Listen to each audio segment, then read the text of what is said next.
here with you.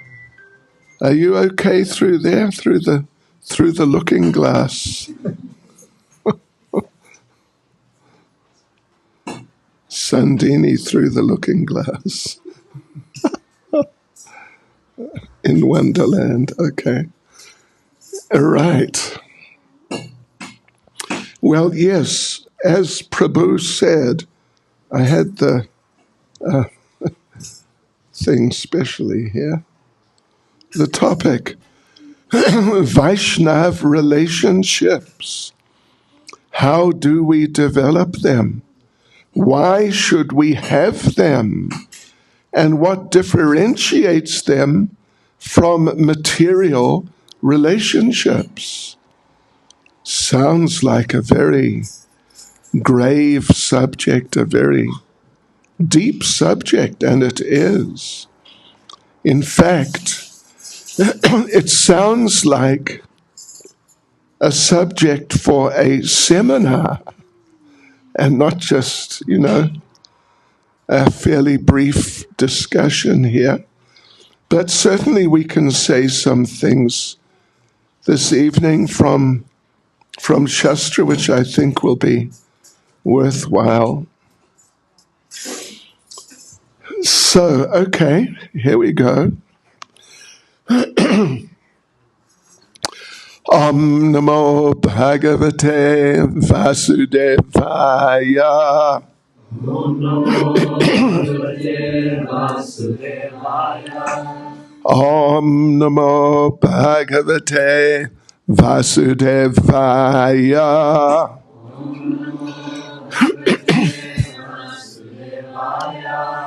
Om Namo Bhagavate Vasudevaya. Om Namo Bhagavate Vasudevaya.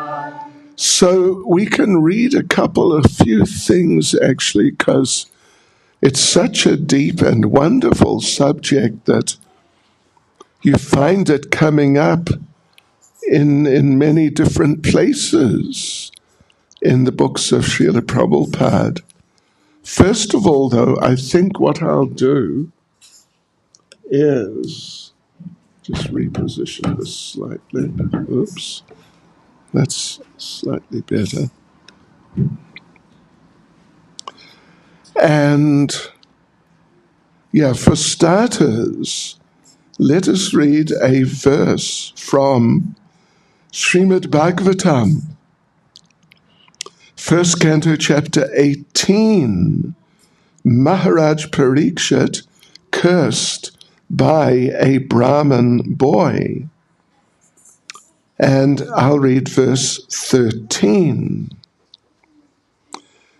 Tulayama levena pi naswargam napunar bhavam bhagavat sangi sangasya martyanam kim utashisha.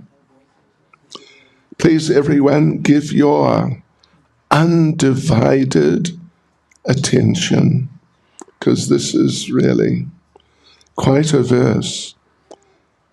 The value of a moment's association with the devotee of the Lord cannot even be compared to the attainment of heavenly planets or liberation from matter, and what to speak of worldly benedictions in the form of material prosperity, which are for those who are meant for death. And let's just read a little bit from the purport. I won't read the whole thing, but I'll read a little bit. When there are some similar points, it is possible to compare one thing to another. One cannot compare the association of a pure devotee to anything material. Men who are addicted to material happiness aspire to reach the heavenly planets like the moon, Venus, and Indraloka. And those who are advanced in material philosophical speculations aspire after liberation from all material bondage. When one becomes frustrated with all kinds of material advancement, one desires the opposite type of liberation, which is called apuna bhava, or no rebirth. But the pure devotees of the Lord do not aspire after the happiness obtained in the heavenly planets, nor do they aspire after liberation from material bondage. Yes, they just want the association of other devotees. Like I said, there's quite a lot more there, but we're going to read a couple of other verses. You know, this verse is very interesting, because just in and of itself, it's very interesting. Actually, let me just chant a couple of prayers, sorry. Nama Om Vaishnava Krishna Presta Bhutale Shrimati Bhakti Vedanta Swaminiti Namane Namaste Saraswati Devi Gauravani Pracharne Nirvishesha Shunyavadi Paschityadejitarne Sri Krishna Chaitanya Prabhu Nityananda Sri Advaita Gadadha Shivasadi Gaura Bhakta Vrinda Hare Krishna, Krishna Krishna, Hare Hare, Hare Rama, Rama Rama, Hare Hare. Vanchakalpatarubhyascha, Kripa Sindhubhya evacha, Patitanam Pavanebhyo Vaishnavebhyo Namo Namaha. Srila Prabhupada ki jai. Right, okay, so I was saying that this verse is it's a very wonderful verse just in and of itself. It's just, the message is wonderful. It's truly wonderful. It's sublime, actually. But there is a sort of a subtle type of importance which it has, which is almost unique. I mean, it's really very extraordinary. Is that, well, this same verse appears twice in Srimad Bhagavatam. It appears twice. And that's very unusual. In fact, it's almost unique. There is another verse in the 10th canto which is kind of not literally repeated, but it's sort of very close to literally the same. Not entirely, but the translation, the message is essentially the same. And that verse is in the story of Lord Krishna with Pondraka, the demon. Maybe you heard of Pondraka. He was one of the many demons who Lord Krishna had to fight with when he was living in Dwaraka. And so Shukadev Goswami is reciting that particular pastime. And first of all, he says, the first verse, which he then almost repeats, he says, there was, I'm paraphrasing, but there was a crazy demon named Pondraka, and he was just so crazy that he claimed to be God. That's the verse, sort of. And then just a few verses later in the same chapter, he speaks, it's partially the same, but some of the Sanskrit's a little different, a little bit. And he says, there was a crazy demon named Pondraka, and he was just so, whatever you'd say, that he claimed to be God. And Srila Vishwanath Chakravarti Thakur comments on these verses. First thing he says is that in such, you may have to fasten your seatbelts. When I say this, particularly if you just purchased a set of Srimad Bhagavatam and you're thinking, how many years is it going to take you to read it?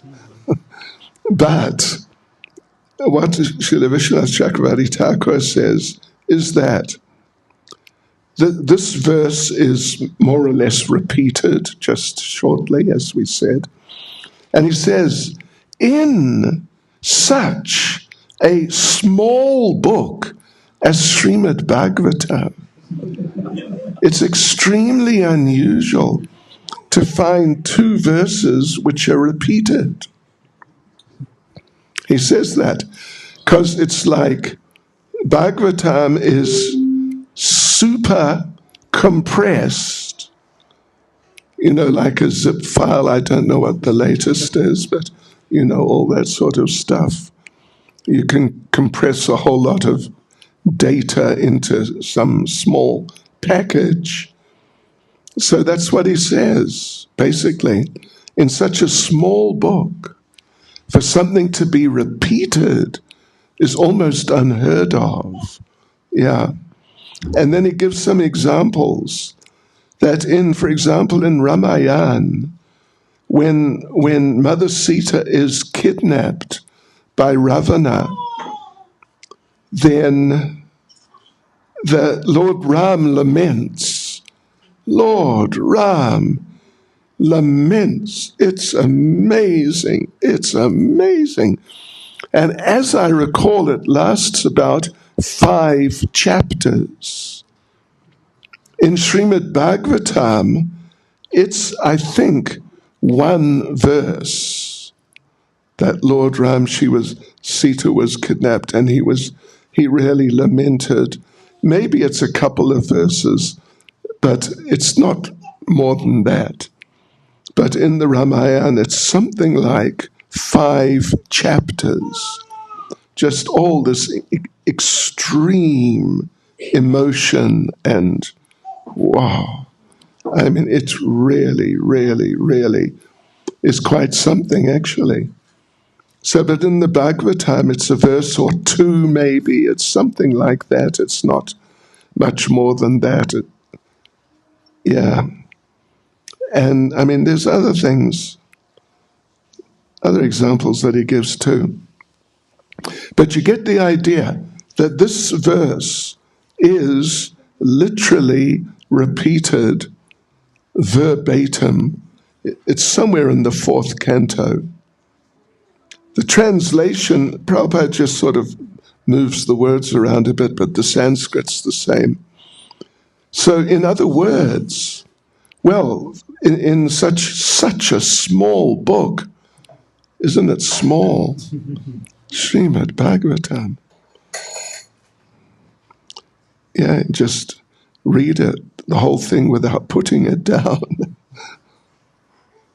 Well, the first time I read it took 3 years. Anyway, so this is the importance is because of the subject matter, of course. That's why it's so important. And I've been presenting Bhakti Vaibhava, and so I've been going through.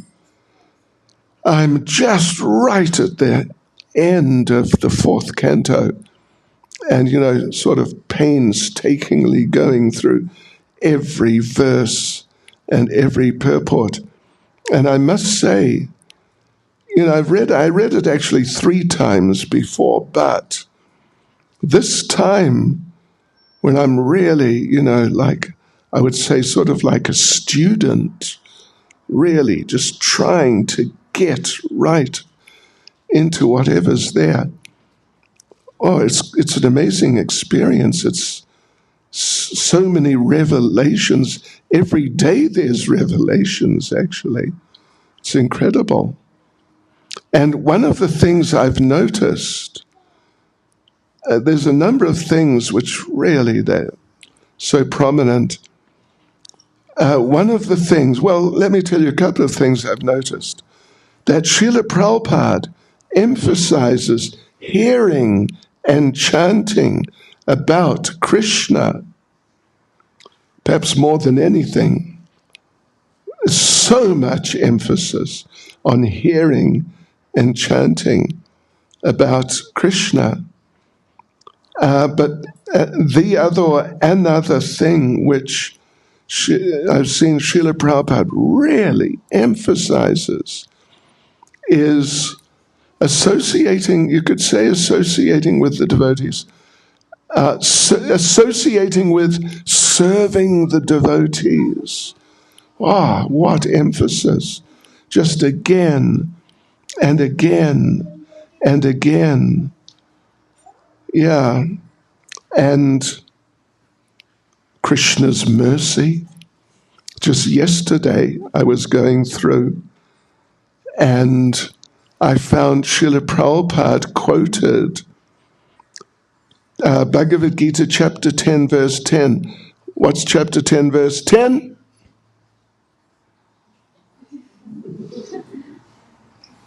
Don't shout too loud.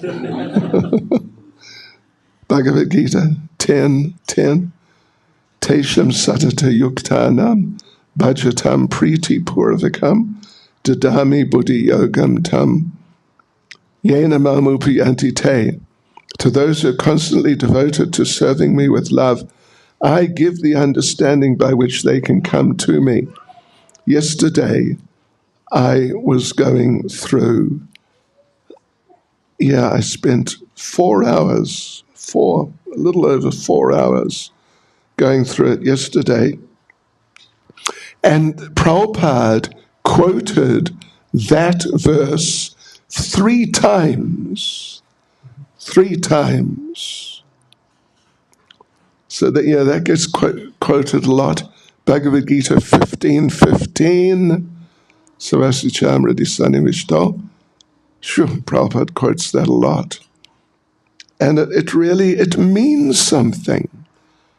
It means something when Prabhupada, the great, great devotee, he takes the trouble or just makes the effort to emphasize these things for us, not for himself, but for us.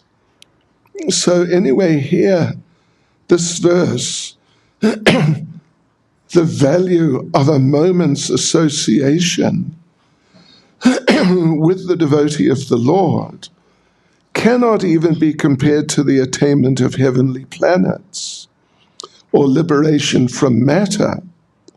And what to speak of worldly benedictions in the form of material prosperity, which are for those who are meant for death. So this is the first thing. Like I said, I was asked to say some words about association with the devotees. And this is the first thing I'd like you to just get, that Srila Prabhupada really placed tremendous importance on the association of devotees and associating with the devotees. He also placed great emphasis on being good association for devotees and for other people too. These different aspects of associating with the devotees. There's a famous verse, I'm sure you've all heard it before. Lord Chaitanya's speaking in Chaitanya Charitamrita. Sadhu Sangha, Sadhu Sangha. You know that verse, right? Sadhu Sangha, Sadhu Sangha. Sarva Shastre Koi. Lava Matra Sadhu Sangha. Sarva Siddhi Hoy. That, just like this verse here it said, lava, the word lava is used. It's what would you call it, a sort of a period of time. It's a fraction of a second. It's, well, you see different figures given, but sometimes an eighth of a second, sometimes a 16th. So this verse says, Tuliyama Lavenapi. That verse that Lord Chaitanya spoke, Sadhu Sangha Sarva Shastre Koi Lava Matra Sadhu Sangha Sarva Siddhi Hoy, that association with the devotees, all the scriptures, they all say Lava Matra Sadhu Sangha Sarva Siddhi Hoy, just the association of a sadhu for a lover, this fraction, tiny fraction of a second, is enough to give you all perfection. So, I mean, in one sense, we can also say that this is talking about very advanced devotees. It's definitely talking about them. It may not be necessarily people like you and me who are sort of plodding along, trying to sort of keep up with some Krishna consciousness to some degree. Now, baby, don't you take a run up and try and go through the window. I've seen babies do that. Wow. Just, I think, twice. Wow. Yeah. The window was fine. The baby was not at all. So, yeah. So, Srila Bhaktivinoda Thakur talks about this, that the idea of a lover, that very, very small fraction of time, an eighth of a second or a 16th, it doesn't really make much difference, that just that extremely brief period of time of association with the devotee. And he raises the question, what does it mean? Because what sort of association can you get in 1/8, 1/16 of a second? What sort of association can you get? You can't really get some instruction in a tiny fraction of a second. You can't even, unless you're one of these super speed japa chanters who chant 16 rounds in half an hour or something, or less. You can't say in 1/8 of a second, can you? Hare Krishna. Know what I mean? Hare Krishna. Anyway, even if you did, it doesn't sound very good at all. Doesn't sound nice. So what he says is that with such elevated devotees, advanced devotees, he says there is an emanation coming from their hearts, which of course is invisible to the material eyes. But if you're exposed to that, it's like an energy field or something of that sort, just emanating out. If you're exposed to that, even for that fraction of a second, then it can have such an impact on your heart that your heart gets irrevocably changed, transformed. Yeah. I remember having an experience like that, you could say, with Srila Prabhupada before I joined ISKCON or started practicing Krishna consciousness. I'm sure some of you are aware, I saw Prabhupada when I was studying at university in Auckland, New Zealand. And, I didn't know anything. I really didn't. But I was in Prabhupada's presence for at least half an hour or something along those lines, maybe slightly more. When it was probably about 45 minutes, he led some kirtan, then Prabhupada spoke. And then I went away and, I thought, yes, very good, it was interesting and so on. But I only realized later, in fact, I only really realized after I'd moved into the temple and heard about these things, I realized how much my thinking changed just after I'd seen Prabhupada. And then it was only some months later that I actually moved into the temple. But my thinking changed so much. I found myself, so I had to go to the university every day, and the bus station was at the bottom of town. The university was up, about a kilometer away. And so I'd walk up every day and I'd see the people running around, working and all that, just on the main street of the city. And my mind was, I was just looking at these people and my mind was saying, what are these people doing? What are they doing with their lives? It was like I felt sort of pained, actually. And it was only later that I realized it must have been through the influence just being in Prabhupada's presence for some time. He gave a class and I struggled to follow his English, to be quite honest. I mean, I sort of followed it, but not properly. But it really had an impact, real impact on my stone-like heart. So these verses are important, just in the general sense, in the broad sense. Now,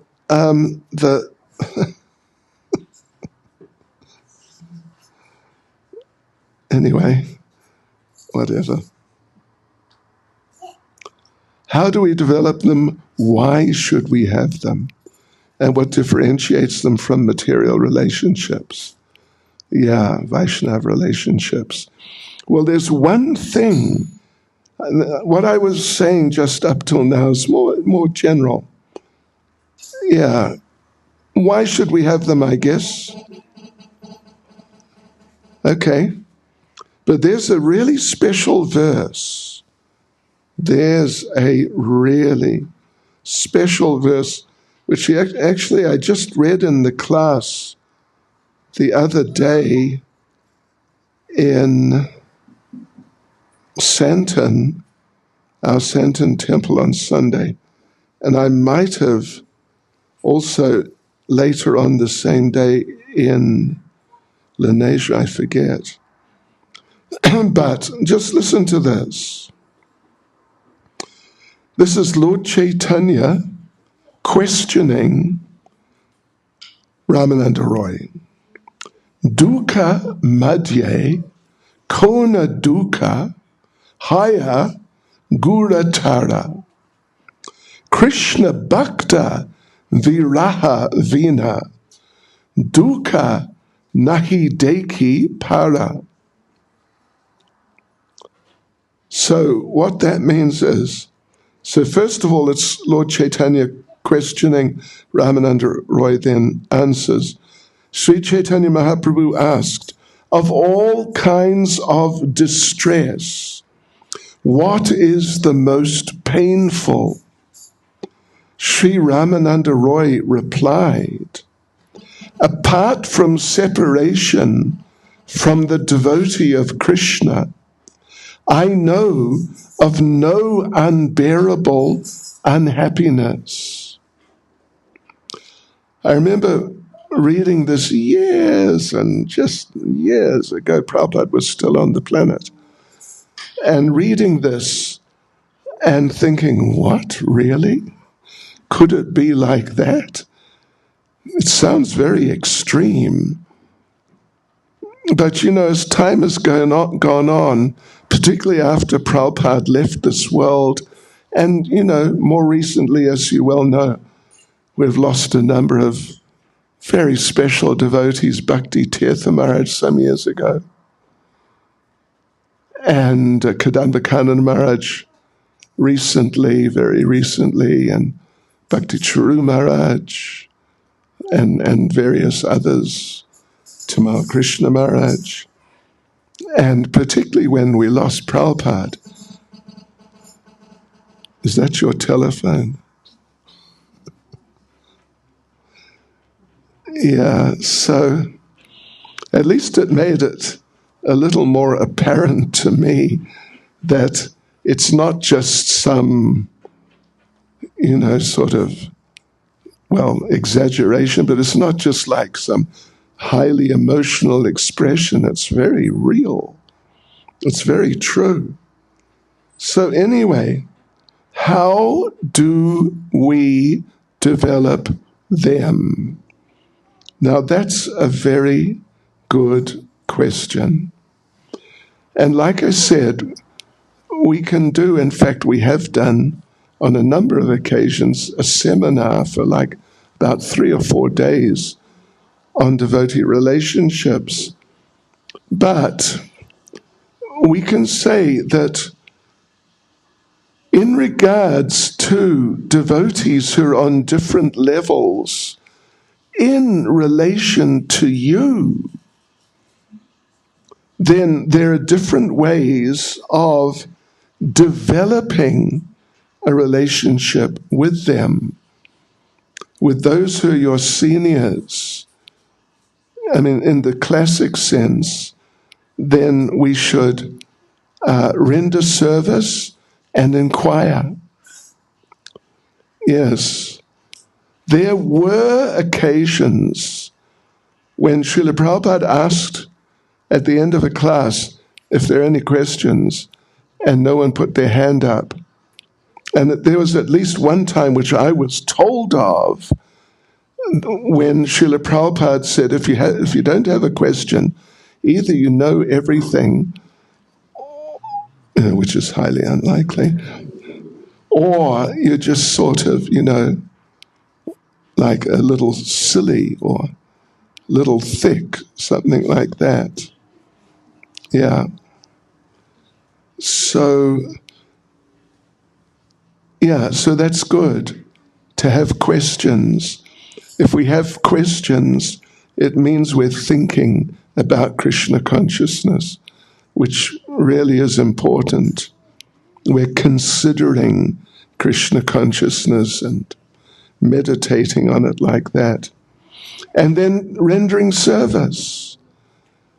You know what Srila Prabhupada said was the only question he ever asked his spiritual master. The only question, Prabhupada said. And Prabhupada was in the personal presence of his spiritual master. Actually, not so much, but he said about 10 times. About 10 times. In a position where he could ask something or interact like that. So the only question Prabhupada asked was, how can I serve you? That was the only question. Yeah. And Srila Bhaktisiddhanta, Prabhupada asked the question a few times. The last time was when he wrote to Srila Bhaktisiddhanta just days before Srila Bhaktisiddhanta left this world. And Srila Bhaktisiddhanta gave the same answer that he'd given on a couple or however many other times Prabhupada asked that question, that you preach in English, spread Krishna consciousness in the English language. So, in a small nutshell, there are different sizes of nutshells. We have this little saying, in a nutshell. But there are different sizes of nutshells. In a really small one, in a really, Hare Krishna, in a really small nutshell, you can associate with a more advanced devotee just by doing these things. And by trying, when you get a chance, when you're in the company of a more advanced devotee, just try to do like that. Ask a question and ask, how can I serve you? Or just try to do a little service. Because, you don't always have to ask. Sometimes you do, but sometimes you can just see that, you could do something to help. And then with those who are kind of on the same level as you, how to determine who's on the same level or senior or junior. The way which is most often suggested is just in terms of how long you have been practicing Krishna consciousness compared to that devotee. Approximately like that. If you want to really analyze the actual level, the state of consciousness of a devotee, like some transcendental, what would you say, sort of psychology or something like that, it's not so easy. But you can certainly figure out if someone's been a devotee for more time than you or not.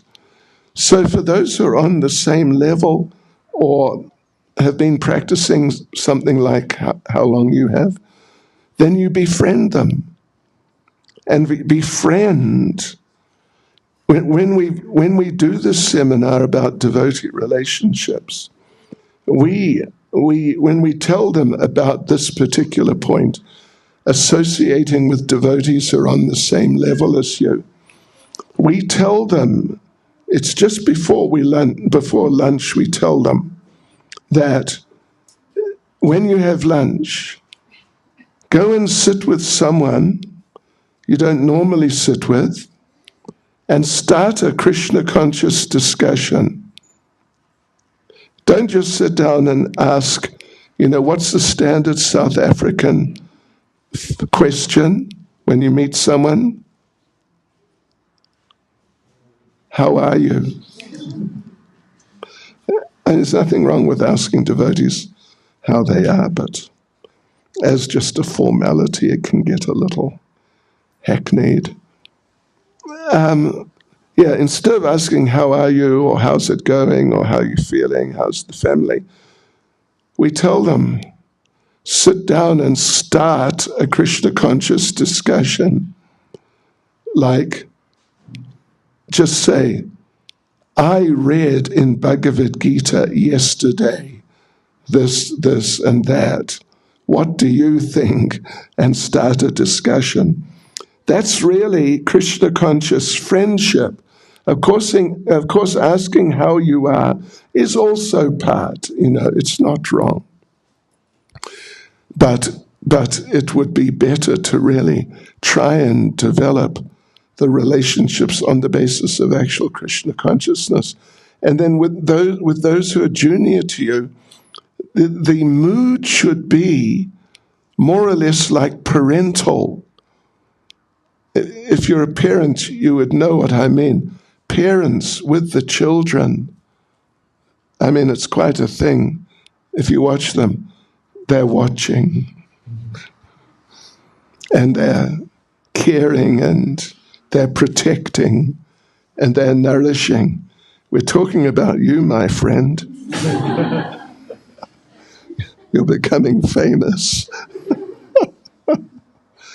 Yeah, protecting, nourishing. This is how devotees, you don't have to be really senior, but if you're somewhat more senior than some newer devotee, then you should try and care nicely and sort of protect them by making sure they don't get off track sometimes, because, it can happen. so easily. But in a nice, in a gentle way, in a gentle and like affectionate way, a parental type of way. You know, when I was a new devotee in London, one day I was sitting in the prasadam room, and one boy, new boy, was cleaning the floor of the prasadam room. And the prasadam room was not big. It was about the size of this area just up there, something along those lines. It wasn't big. And he was cleaning it. So, you know, it's not some massive, complicated job. And one sort of older devotee came by and said, "What are you doing? Why are you cleaning the floor like that? You don't do it like that. You do it like this." And he showed him some variation on, you know, mopping the floor for a few seconds. And the young devotee said, "Oh, okay, thank you." So I'm sitting there. About not more than 30 seconds later, another, you know, quote unquote, old devotee came by, and same sort of mood. He said, "What are you doing? What are you cleaning the floor like that for? You don't do it like this. You must do it like that." So he's telling him that the way the first devotee said is just sort of stupid. So the poor devotee, "Oh, really? Oh, all right then." So now he's cleaning the floor in a different way. And not more than 30 seconds later, a third senior devotee came by, and same sort of mood. "What are you doing?" You know, like, "You idiot."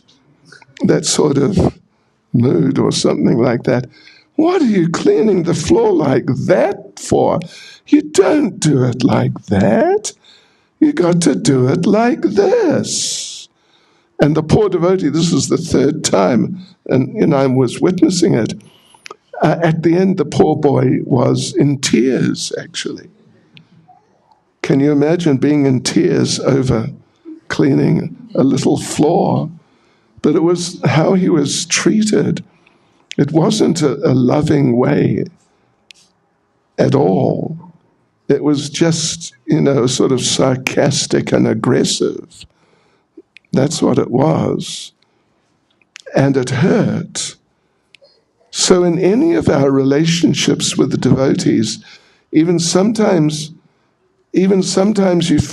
occasionally you find devotees are doing something, you know, really quite stupid actually, which might even be harmful.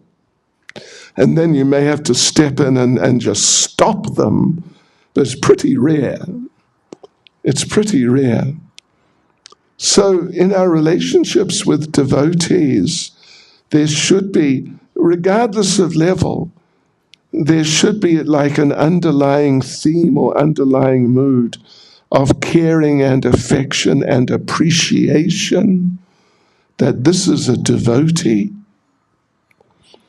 that in Gauteng or in Johannesburg or in Pretoria, there are so many hundreds of thousands or millions of people, and amongst them there are X number of devotees. So devotees are rare. Devotees are very rare, and we should appreciate them, we should value them, and we should express that. We should show that in the ways we interact. And even when devotees do something wrong, you know, there are different ways of correcting people. You can correct someone just like what I was saying with those devotees with the boy cleaning the floor. You can do it like that. Or if you do it in a more caring way, then it has more impact. You know, if you're aggressive with people, the likelihood of them thinking that unless they're already advanced, and they can deal with aggressiveness, they're likely to be put off and offended and just, they won't learn, but they'll just feel hurt or angry. And your mission of correcting them will have failed completely and rather had the opposite effect. Because, of course, the proof is in the pudding. You want to see what the result is of whatever, anything, but particularly if you're trying to correct someone, you want to see they become corrected and they become happy that they've been corrected. Srila Prabhupada, there's a story I came across recently that Srila Prabhupada was in some temple somewhere in America, and after the morning program, after breakfast, kind of mid-morning, Srila Prabhupada came downstairs for some reason and into the place, wherever it was, where they where they had breakfast. And this is probably a couple of hours after breakfast, something like that. And Prabhupada saw in the just in the sink, Prabhupada saw all these dirty plates. At least they didn't use paper plates. But anyway, all these dirty metal plates just plonked in the sink, like 20 or 25 or something. And Srila Prabhupada asked the devotee, there's one devotee there chanting japa, Prabhupada asked, who is going to clean the plates? And the devotee said, I do not know, Srila Prabhupada. And so Srila Prabhupada went over and started cleaning the plates. At that point, the boy got the message, and then he said, no, it's all right, Prabhupada, I'll do it. So he cleaned the plates. Yeah. So let me tell you another interesting, this is a diversion, but this is something I came across recently. Srila Prabhupada was speaking to the temple management, and he said, the temple cook, the temple treasurer handling all the money, the temple treasurer should always be a little thin. And the temple cook should always be a little plump. Prabhupada. So, anyway, I diverge. So, okay, so that was something about, what was it? I'm going to say something, okay. Now, why, how do we develop them? How do you develop Vaishnava relationships? Well, I tell you, one very important factor or element in developing relationships is don't wait for them to walk up to you and try to develop a relationship with you. You walk up to them and try and develop a relationship with them. Yeah. That's nice. Proactive as opposed to reactive. So try. Today, what's today's Wednesday? This weekend, try it. I mean, if we were doing a seminar, I tell you what, I'd test you on it. I would tell you that I want you, not I want you, but you must go up to a devotee who you've never really spoken to before and start a conversation and just see what happens. How's that? Anyway, you can think about it, but this weekend, do something like that. Maybe if there's someone new who's never been to the temple, speak to them. Yeah, because, Haribol, you get these people who are new, and all the devotees, because all the devotees know everything. They know how everything works and how to get the prasad and what to do, what not to do. And they know all the devotees and they know everything. And here's the new person, they don't know a thing. And the devotees just walk past them and just, life's going on. And the poor new people, yeah. So we should, in our temples, we should have at least one person whose duty is to find the new people and in a very caring way, look after them. So how do we develop relationships? Why should we have devotee relationships? Because the devotees are the most wonderful, amazing, rare people. They're like touchstones. They're like golden touchstones. And even the new devotees, even the devotees who've got some problems and are not so, sociable or friendly or something, but they're special, special people. So why should we have relationships? We should, what's nice is if you can have a nice relationship with every single devotee in the yatra. What do you think about that? Even if it doesn't go beyond just Haribol or how are you, but at least you're able to do that with every single devotee, and none of them are going to think, what's he talking to me for? Like you've done something strange. But they'll feel happy and they'll reciprocate. What do you think of that? What do you think? Does that sound interesting? Yeah. And what differentiates them from material relationships? Well, material relationships generally, it depends on the depth of the relationship. But if it's a little on the deeper side, then it's going to entangle you on the material platform. It really is. Devotees have told me they work in a sort of open plan office type of setup, and they have their little corner. But everybody, you see everybody around. And on Monday, everyone, or so many of them, come and talk about what they did over the weekend.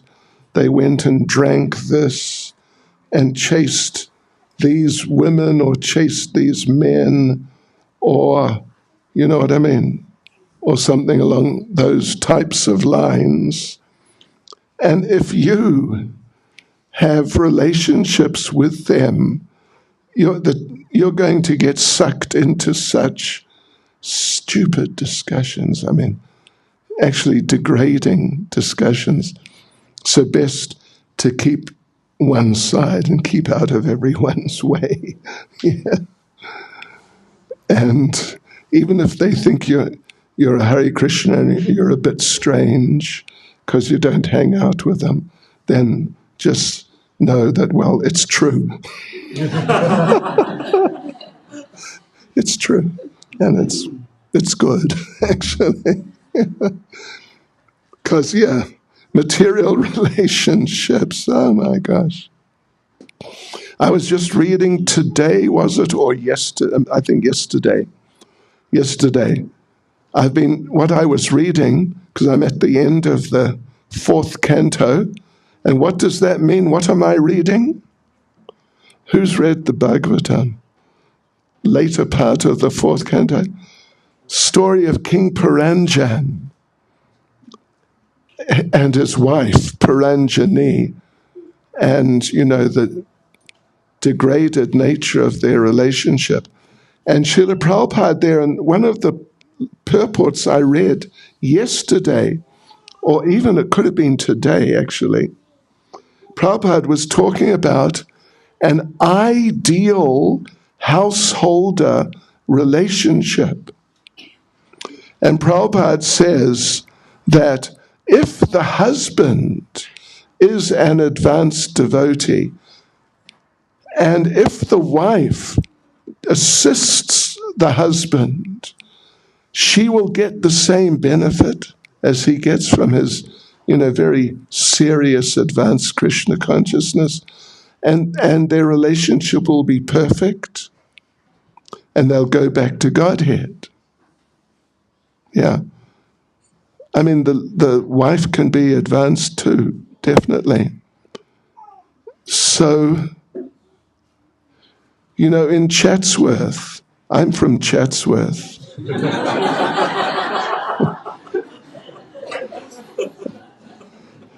No kidding. Chats, Unit 5. They call it something else. I forget what they call it, but I just call it Unit 5. So,